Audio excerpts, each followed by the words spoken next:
किसी भी समाज के सुनियोजित तौर पर चलने के लिए सबसे जरूरी होता है लेबर का डिवीजन।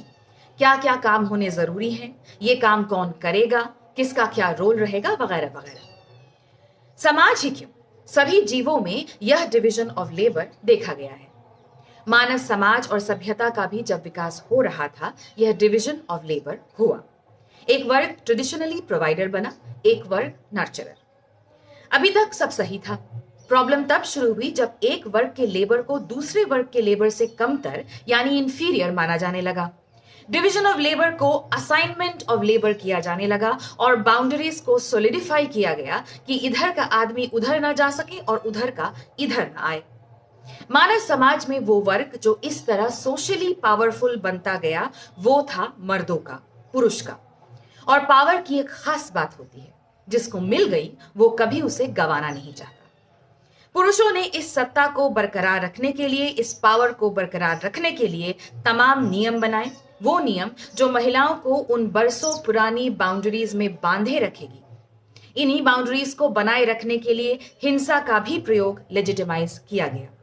औरत हो ये काम नहीं कर सकती, औरत हो इस फील्ड में नहीं पढ़ सकती, औरत हो वोट नहीं दे सकती, औरत हो अकाउंट नहीं खोल सकती, औरत हो पति परमेश्वर की सेवा ही करोगी, औरत हो डिवोर्स नहीं ले सकती, वगैरह वगैरह।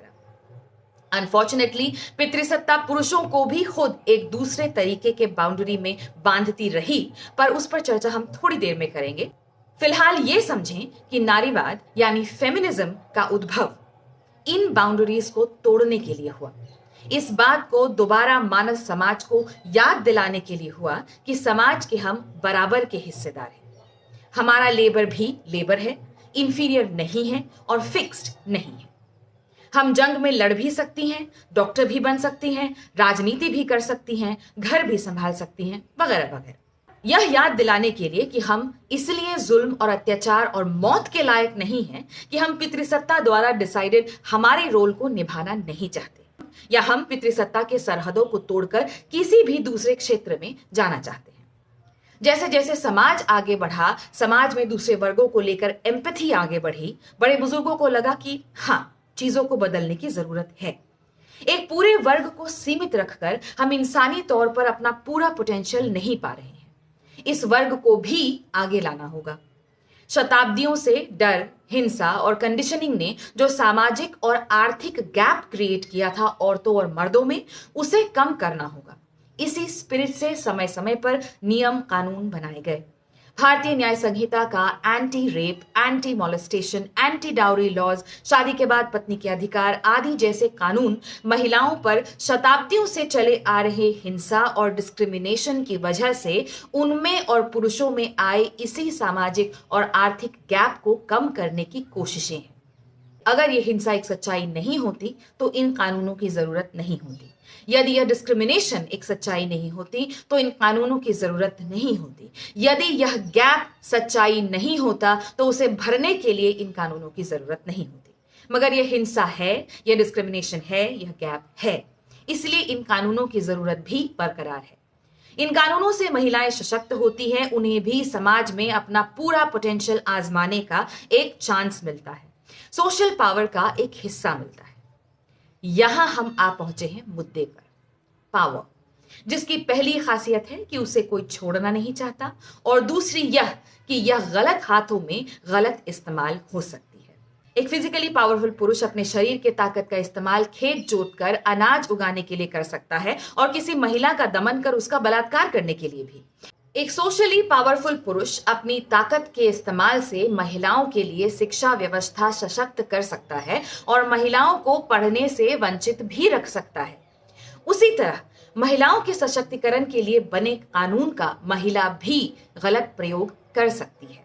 यदि 2022 के एनसीआरबी डेटा का यह आंकड़ा सच है कि इसी साल 6,400 महिलाओं की मौत दहेज से रिलेटेड केसेस में हुई, तो यह आंकड़ा भी सच है कि 2020 में IPC 498 A cruelty bye husband and relatives के अंतर्गत दर्ज 1,11,549 केसेस में 5,520 केसेस झूठे थे।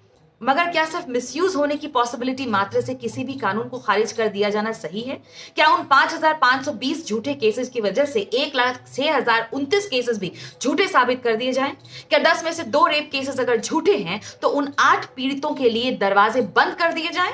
क्या महिलाओं को दिया गया लीगल पावर वापस ले लिया जाए क्योंकि उसका मिसयूज हो सकता है? जवाब है नहीं। मिसयूज ऑफ पावर को रोकने का तरीका पावर छीन लेना नहीं होता, पावर का इक्विटेबल डिस्ट्रीब्यूशन होता है।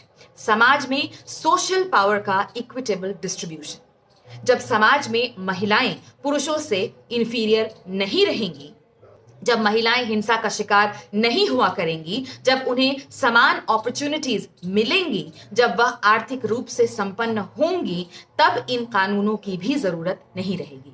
जब दहेज नहीं होगा, घरेलू हिंसा नहीं होगी, दहेज और घरेलू हिंसा के खिलाफ कानून जो जाहिर तौर पर महिलाओं की सुरक्षा के लिए बने थे, वह भी इतिहास का हिस्सा बन जाएंगे। इसी के साथ साथ मिसयूज ऑफ पावर को रोकने के लिए समाज में एम्पैथी, वैल्यूज और कंपैशन को भी बढ़ाना होगा।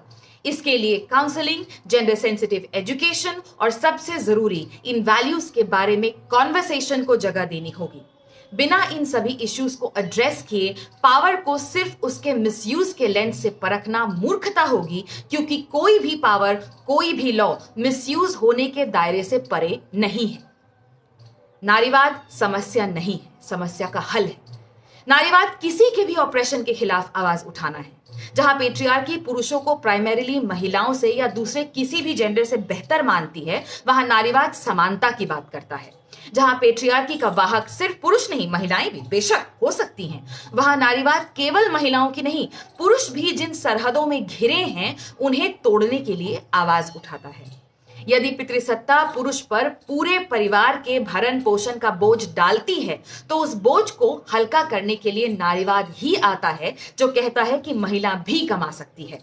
यदि पितृसत्ता पुरुष पर चुपचाप बिना आंसू बहाए या कोई भी कमजोरी दिखाए बिना अपना काम करने का प्रेशर डालती है, तो नारीवाद कहता है अपनी कमजोरी बताने से पुरुष कमजोर हो नहीं जाता, बल्कि उसका रास्ता निकालने के लिए एक कदम बढ़ाता है।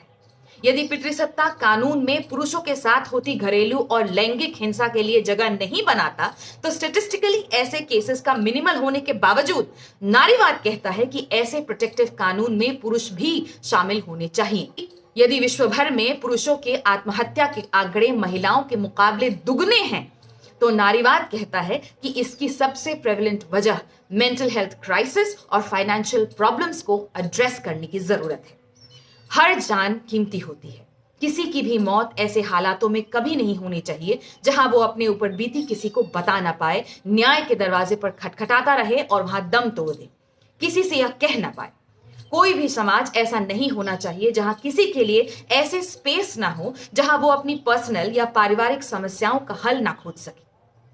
जीवन साथी के साथ बैठकर एक दूसरे का सम्मान कर समाधान न ढूंढ सके।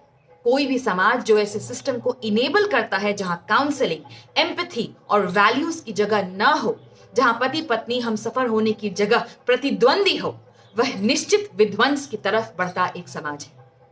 हमें सोचना है कि क्या हम ऐसे समाज का मूक हिस्सा बनकर रहेंगे या इस सिस्टम को बदलने के लिए एक equitable distribution of social power की तरफ कदम बढ़ाएंगे।